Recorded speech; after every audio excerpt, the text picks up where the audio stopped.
So, conservation of energy. What? Oh, mine's a better version of that. Okay, well, start with your start.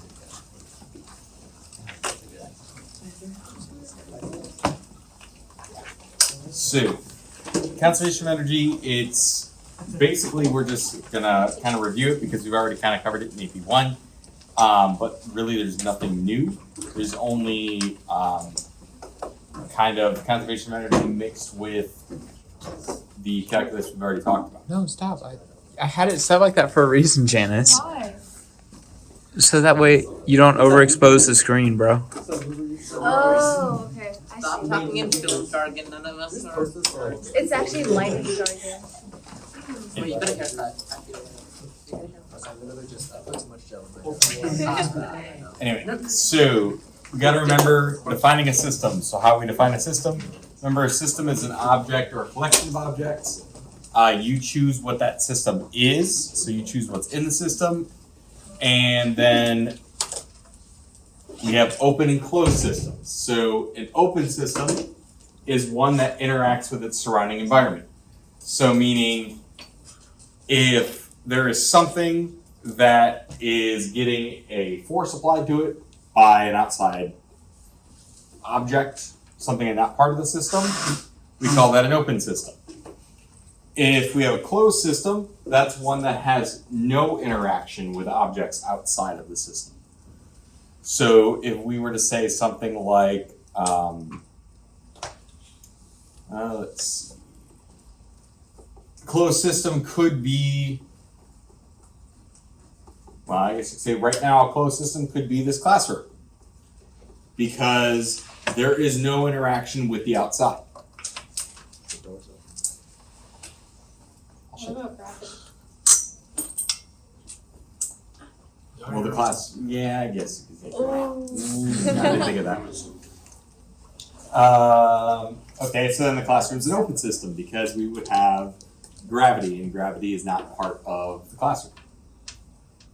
But most are going to be open systems. Closed systems are could be something like a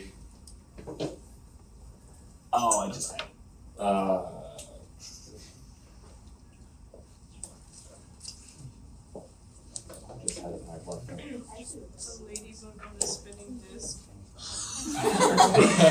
Not that question.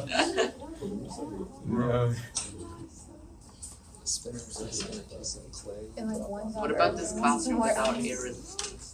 Wait, no, this classroom without errors. What about this classroom, but it's not taking the exam standard, so there is no gravity?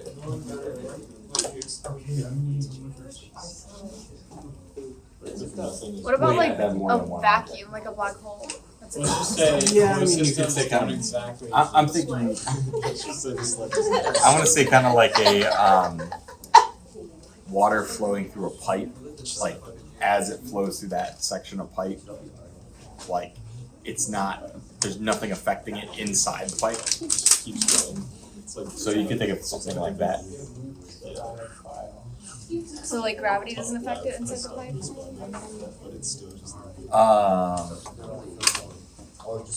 It doesn't even really It say. could, Pull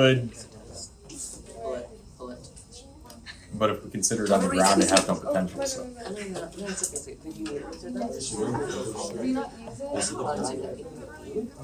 Okay, so then conservation of energy. So in a closed system, energy may change from one type to another, so potential to kinetic, but the total energy of the system will stay the same. So what's another way to say that? The energy is conserved. So in other words, the total energy of a closed system is conserved. And when we say that the total energy is conserved, we're including all types. So we're including thermal energy, chemical energy, potential energy, kinetic energy, and so on. But we're including all types.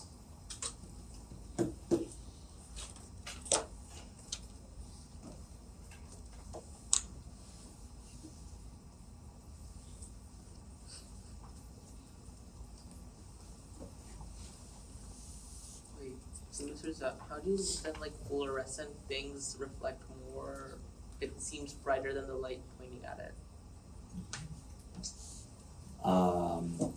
It's the way the surface is. It doesn't actually absorb the light. It actually just reflects all of it back.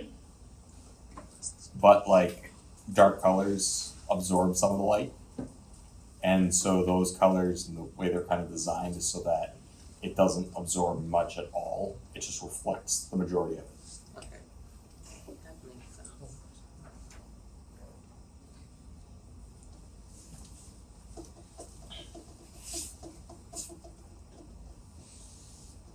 So I'm assuming electrical's thrown in there for next Electrical semester, is- is that? Yeah. Which one in?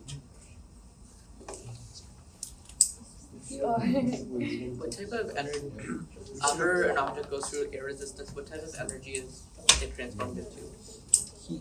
When it, yeah, there'd be like heat energy. There'd be kinetic energy because it's moving. So it'll be Potential slightly. So remember in physics you're Wait, so taught it's to like- go back to 81? Okay. Wait, so we have more stuff in between, and then we spin it around a lot. We'll be able to cook it. No, After that's one Friday. time. I consider it was Thursday. We should do that. It'll be fun. I've lost my conception of time. Okay, so mechanical energy though. Now, when we talk about mechanical energy specifically, we're talking about the sum of the kinetic energy plus the potential energies. So remember, we talked about, most of the energy we talked about was mechanical energy in AP1 because we were talking about the energy of motion. So kinetic plus potential. And so mechanical energy is only conserved if the forces acting on it, if you have conservative forces acting on it. So our kinetic energy initial plus our potential energy initial equals our kinetic energy final plus our potential energy final.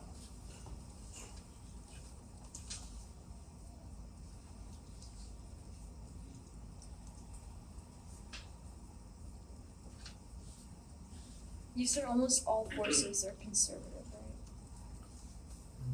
right? All there's always some that might not be because it may like you may be applying a force and then end up with like thermal energy. So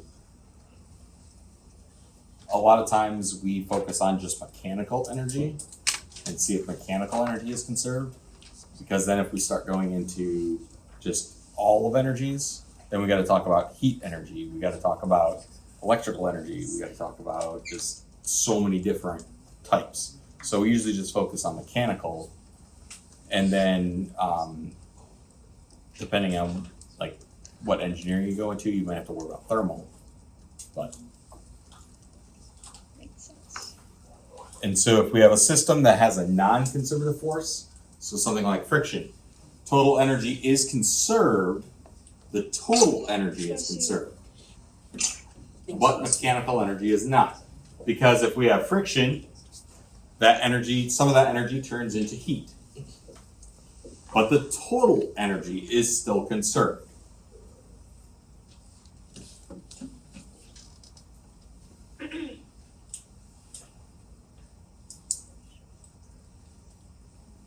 So, yeah. Oh, sorry. Oh, go ahead. And also, like, if you dropped a ball on a carpeted surface, it would lose some energy when it hits the carpet, right? Yeah, it would technically generate a little bit of heat. But, Not much, but it would. But other than thermal, like, what other kind of energy would it lose? If we're saying if there's air resistance, we'd also have more thermal. There's But what another about thing. at the instance that it hits the ground? The instant it hits the ground.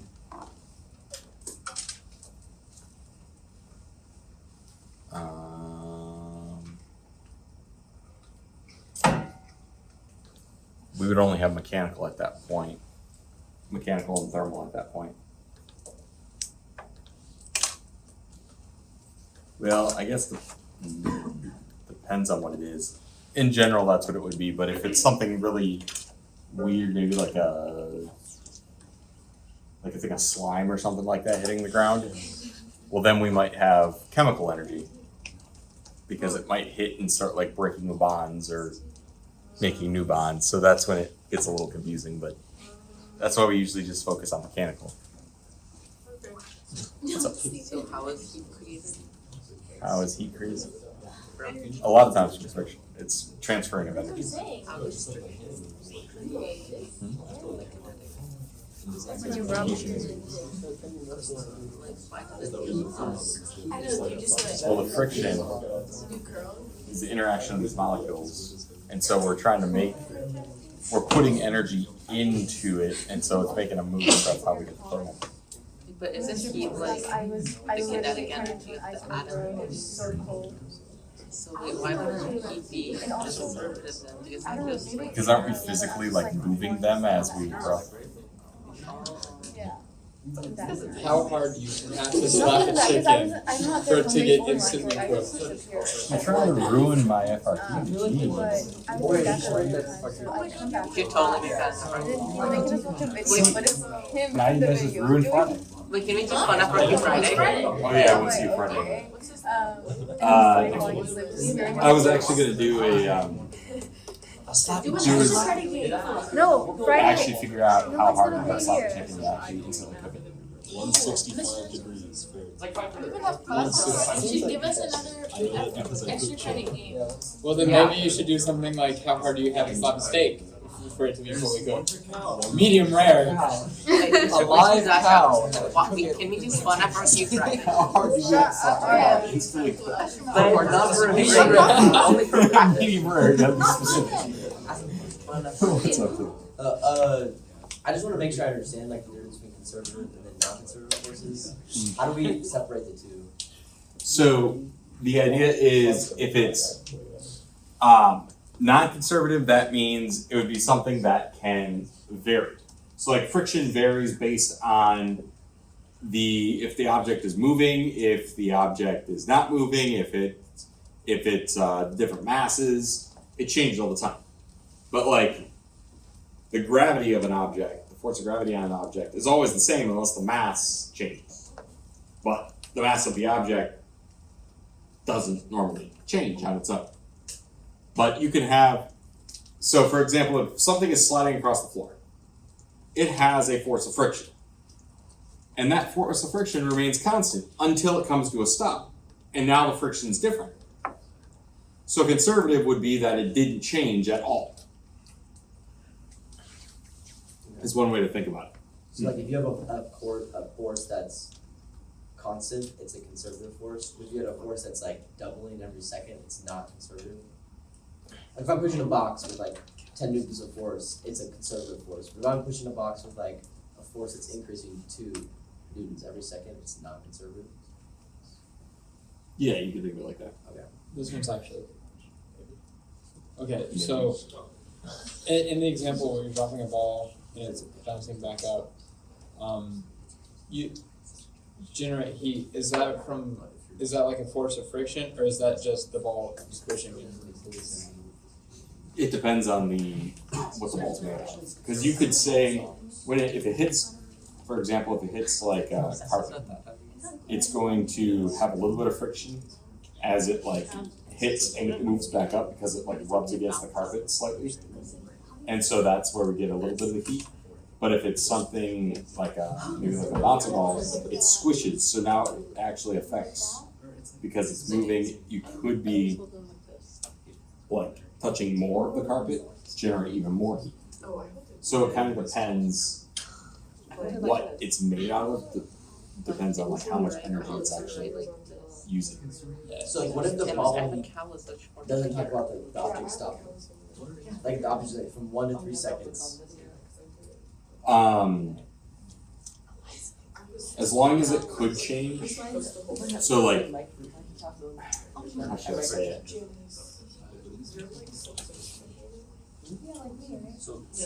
So there's like multiple different frictions. Even if it doesn't ever switch, because there is different frictions, because we have kinetic friction and we have static friction. I don't want to say it like that. Oh well.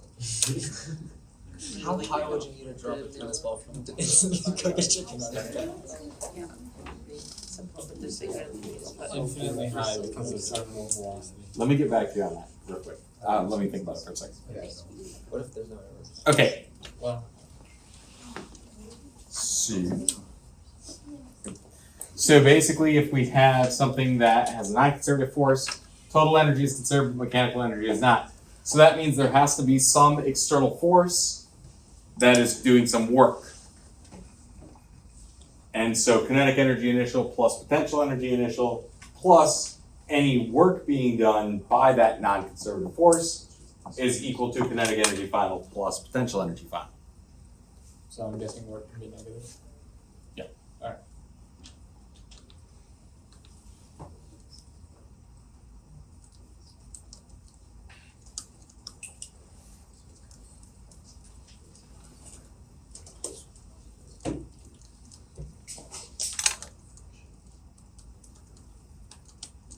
What does the SSC stand for? Non-conservative.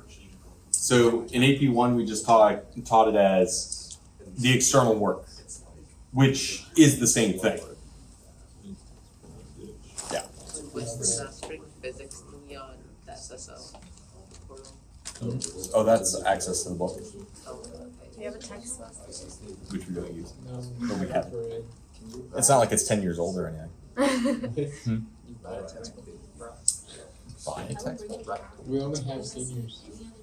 There is one that What do you mean? I wish we could adopt, because it would actually be, it's actually, but the entire district had to adopt it, and that's not gonna happen. Yep.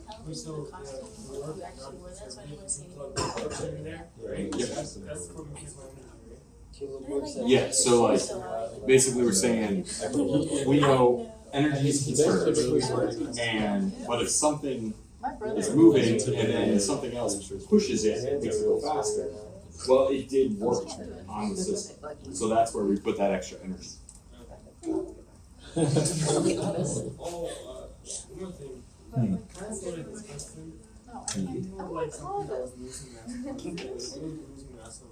Why can't I do that? I don't wanna do that. Yes, but I think the thing we kind of talked about last time was the fact that conservative forces is like, it doesn't matter, it's just displacement. It's like gravity, it doesn't matter if the ball falls like all the way across 100 yards, gravity's still pointing down no matter what. But if you have like a snake moving like this, the friction's changing direction the whole time. So it's not like the final equation actually follows. I don't have one. Okay, so we have an example here. So we have a 12-kilogram ball falls through the air and experiences a non-negligible air resistance. Uh-oh, we have air resistance. No, That's it not resistance real, you doesn't told me exist. it's Boycott. Boycott. I'm not even doing this, but So if the ball was dropped from a rest, and after falling 5 meters, it's found to have a velocity of 8 meters per second, how much work was done by the drag forces or air resistance? Let me guess, that's not conservative. The drag forces. we learned drag in aerospace. So, Wow. so conservation of energy. So we have kinetic energy initial plus potential energy initial plus any external work being done is equal to kinetic energy final plus potential energy final. So initially, was there any kinetic energy? No. No. At the end, what is the potential energy? 0. 0. So those cancel out, so we don't have to worry about those.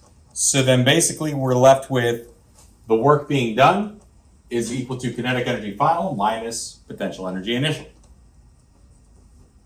So it should be conserved, but it wasn't because there was air resistance.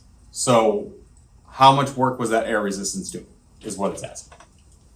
So now we can plug in our equation. So kinetic energy, 1/2 mv squared, potential energy, mgh. We have the 12-kilogram ball, we have 5 meters dropped and 8 meters per second. So we can plug in our values and solve. So we get work being done of negative 216 joules. So air resistance here is causing a loss of 216 joules of energy. Real energy or fake energy? What? Air resistance isn't real. You told us that. My question's more Since point it's based. air resistance, would this be imaginary then? Is this a complex? Yeah, 216 times I. Complex number? Yeah, you can do Well, like it's an what eye is with the matrix, gaslighting. you know that, right? You know, as soon as you said, is it real energy or fake energy, the first thing I thought of was like, is it Arya's energy or after caffeine or before caffeine? What's up? So if we were to do the change in kinetic energy, like what happened would be final squared minus what Wait, what happened is in the that? initial squared, so Like, that'd be like how much work should be, what the change should have been in kinetic energy, but since there's work, this is like what it Probably doesn't work. Yeah. Okay. Did it work? So it's a mindset. Crazy. Crazy. Because I didn't get to talk about it. I was going to drink it at night. Any questions on this? I'll tell you Pretty straightforward. later. Like, straight up, 'cause I feel like- Basically what we did in AP1, Which makes sense because it's nice. the only difference is Just gonna do it. non-conservative work, which is the same as external work. So Yeah. like all that's Crazy, left don't is go just crazy, and I just adding went calculus to to that. it, right? Or is it like But it was bad. more It was like- complex? But it's not even anything really big. So it's just like I derive this small cap and then I put it Yep. in. Small calculation. So we have to get through the rest of basically all of AP Physics 1 before the quarter ends, right? But it's not gonna happen. We get through most of it. We don't get through rotation. Okay. So we do rotation when we get back, and then we start electricity right after that. Wait, so how long are we gonna start like the physics 2 stuff before the AP exam? Like how much time do we have for that? I try and make it so that I always plan it out so that since we still got to do rotation when we come back from Christmas, rotation's about 2.5 weeks, and then I always try and plan 3 weeks at the end of the year for AP review, but that's also contingency time too, because if something happens, then it would cut into that time. So like if we get hurricane days, that kind of thing. But I always have those days set aside for review / if anything happens. And so right now I'm looking at 2.5 weeks left. So at least 2 weeks is what I'm estimating right now of review. But, so 2 weeks before the AP exam and 2.5 into January. So that entire time between is electricity and magnetism. So is it like less material than the stuff we're covering right now? You Like can think of it as it is less material, mainly because mechanics is a lot, but you've already covered it. Like you've already went over it in one.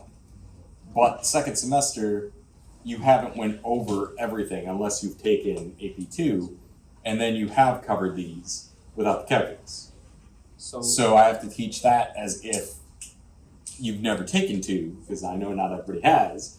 And so there's less material because I gotta teach it like from the start and be like, this is a battery. which one do you think is easier? I'd say first semester would be because of the fact that you guys already went through mechanics. Okay. This is the easy one. Next But second semester we get to electrocute students, so that's awesome.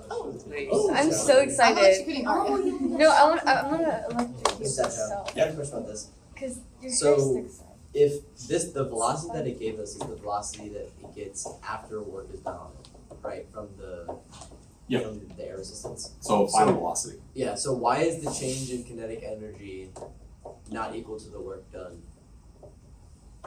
So the change in kinetic energy,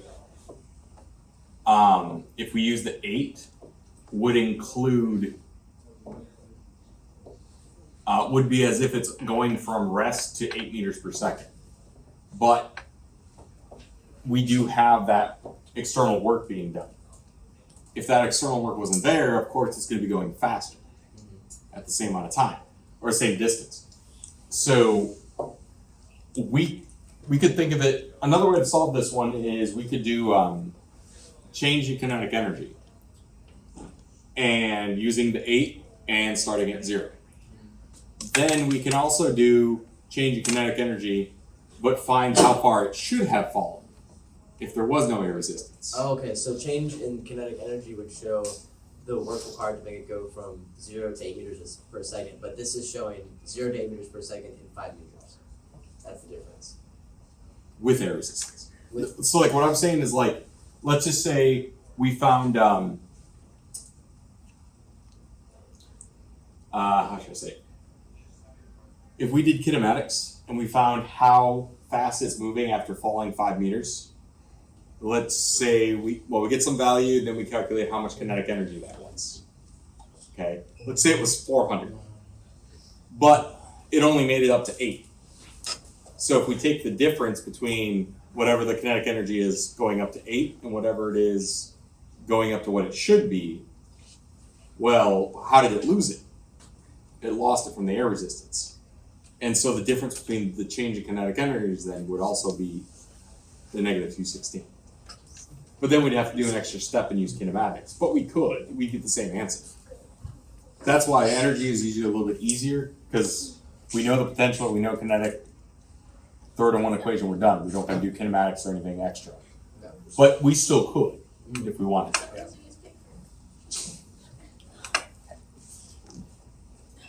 Okay, so last thing we need to cover is power. What? Oh, there's more? Yep. This was the one thing I didn't get from last year. Well, time to get Did it. you get any power? A million more things that. Anyway, A million less things that I did. Oh. what's power? It's about drive. It's about power. We stay hungry. We devour. Shut up. I'm actually kind of surprised it took that long. I was thinking it the whole time. Just Oh, so you know. okay. Also like balloons yesterday. That didn't sound very Okay, You see what she does that? Every time I So, that in the, I bet you think power. about these videos. so power is defined to be the rate at which the work is being done on a system with respect to time. So it's the derivative. So, yes, so we had the average power equation, we had this last year, or 2 years ago in some cases, is the average power is equal to the change in work over change in time. So that's the equation we had for power last time in AP1. You're not supposed to say work is being done. Yes.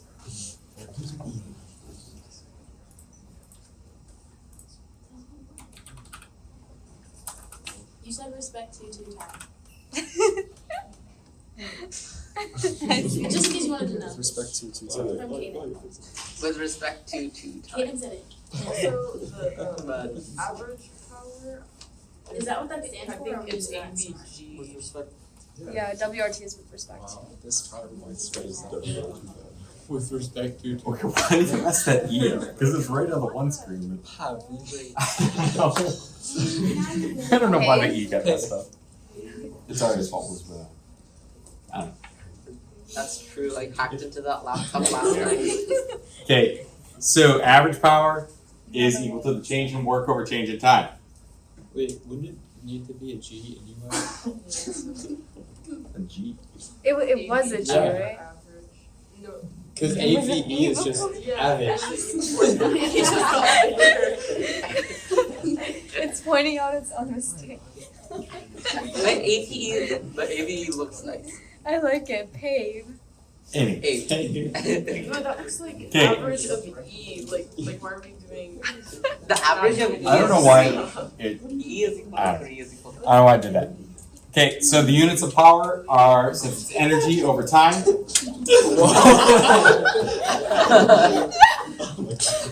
You know what? Hold on. No, don't. No. Whoa. That was secret information. Oh. There we go. No. Oh, man. It still says pave. Ah, it's not. Okay, so the units of power are energy over time, so it's joules per second. And joules per second is also a, anybody know? So, Okay. Wait, power is What did we call the units of power? what? Watts. Oh. So joules per second is a watt.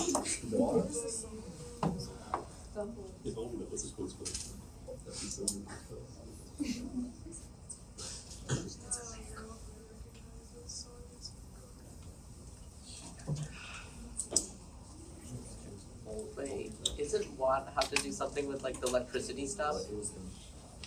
Well, watts is still joules per second, and electricity is energy per second, so it's still watts. Oh, So Man, electricity this is reminds me of also when the Texans lost. This reminds me of the last time the Texans were good. Well, I'm gonna say So, great. an example. So if we have a box that's moved a distance 12 meters by an applied force of 60 newtons, if the movement takes... Wow. The I was typos. thinking about it. Okay, so if the movement takes only 3 seconds, what was the average power delivered to the box? So power is change in work over change in time. Pay. Anyway. No, I'm writing pave on white. And work is equal to what? Force times Force. displacement. Force times displacement. So this is the same as saying force times displacement over the change in time. We have the force, we have the displacement, so we can plug in all that. So 60 times 12 over the change in time is 3. So we get 240 watts. I'll see how we What the what?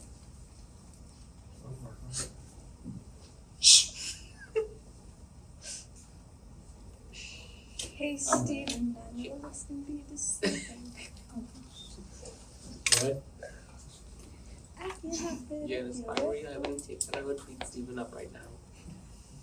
Personally, I wanna let that slide. Me personally. No, you guys, I was like thinking about it. I was like, oh, Texans. It's like JJ Watt. And then I saw it and then I connected the dots. Wow. It's a big thing. I'm glad that that's the path we took.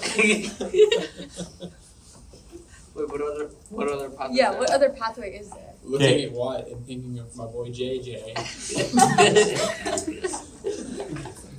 Alright, anyway. Okay. What's up? We've got like 5 minutes left in class. Pretty good. Okay, now we go back. Okay, so instantaneous power. So the instantaneous power is given by the limit of the average power as the time interval goes to 0. This is where the calculus comes in. Derivatives. So the instantaneous power is equal to the limit as time goes to 0. And we know that power is change in work over change in time. So basically it's dW over dt. And so we can write it like this. So power is equal to force times displacement, but it'll be the derivative of the displacement over time. So then that's equal to force times the derivative of position or displacement with respect to time. And what is displacement over time? Velocity. So we can also write it as instantaneous power is equal to force times velocity. Clever. That's So whatever the velocity is at a certain point times the force at that same point or at that same time is equal to whatever power at that point, at that time. Because that's what instantaneous is. It's at that moment. Gotcha. Which one is given on the It's all form? happening up here. So for you guys, The hamsters are running. I can't help it. both. So they give you this. Well, not the entire thing, but they give you power equals the force dx dt, and then they also give you that right below.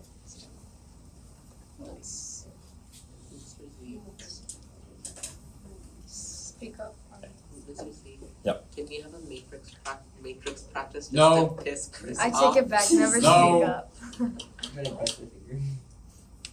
Anyway, These on that are note. matrices. We should do it on These are handwriting. vectors. Okay, so here's an example, guys. Same thing. We're almost done, guys. So we have a 3 kilogram box pushed in the x direction across a frictionless surface by a force F equals 9t squared plus 6t. What is the instantaneous power being delivered to the box at time equals 2 seconds? And assume the box was at rest at 0.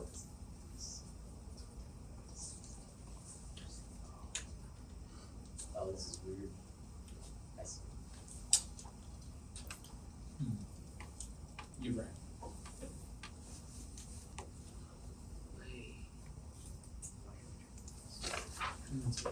So, first, we know that power is equal to the force times velocity. Okay. So we have the force equation, but do we know the velocity? No. No, so we need to find it. Oh god. So we can find that velocity by using Newton's second law. And so F net equals ma. Well, F net equals ma is the same as the acceleration is equal to the force over the mass. Well, we have the force, it's just an equation, and we have the mass. The mass is 3. So we can divide each part of the equation by the mass. So basically we put 9t squared plus 6t divided by 3. Oh, and then you do the derivative. Oh, you would integrate. Yeah, you would integrate. Oh, you're right. Steven. This was. So Yes. once we get that, now we have the acceleration equation. So what if you def- Unproductive. And then we integrate. Once we integrate, we get the velocity function. It's still more productive than trying to ask what would happen if I threw a ping pong ball in a lake. Shut up. But oh, so this Anyway. is just Okay, so then once we get our velocity function, we want to know what's the instantaneous power at 2 seconds. So we can plug in 2 seconds and see what our velocity is going to be at that point. And so if we plug in 2 seconds, we get 12 meters per second. C would just be Can we 0. just ignore the constant like the Yeah, because it's So, always V naught. It says assume the box is at rest Oh. at 0, You're right. so the constant would have to be 0. I forgot about V naught. Could we also take the derivative of the force equation and then do the change in kinetic energies? We could, but we don't know the. Because Well, it was at rest, so we do the know initial that. velocity is 0, so it would just be 18t plus 6 equals 3 over 2 times the final velocity squared. Yeah, that would work too. Yeah, that would work too. So we get a velocity of 12 meters per second, and we don't know what the force is at that too, so we can plug that into the original equation to find how many newtons of force it was. Then go back to our original, plug those force and velocity values in, and we get 576 watts of power at that moment, at 2 seconds. So really, with conservation of energy and power, nothing has changed from AP1. The only difference is when we're talking about power, power is equal to force times velocity, and we may need to do some calculus if we're given like a force equation. Pretty straightforward. Any other questions on this? Oh, sorry, I wasn't even saying no to that. Okay, so that's it for the notes, guys. I have a practice already posted, but then tomorrow we'll just have time to work on it.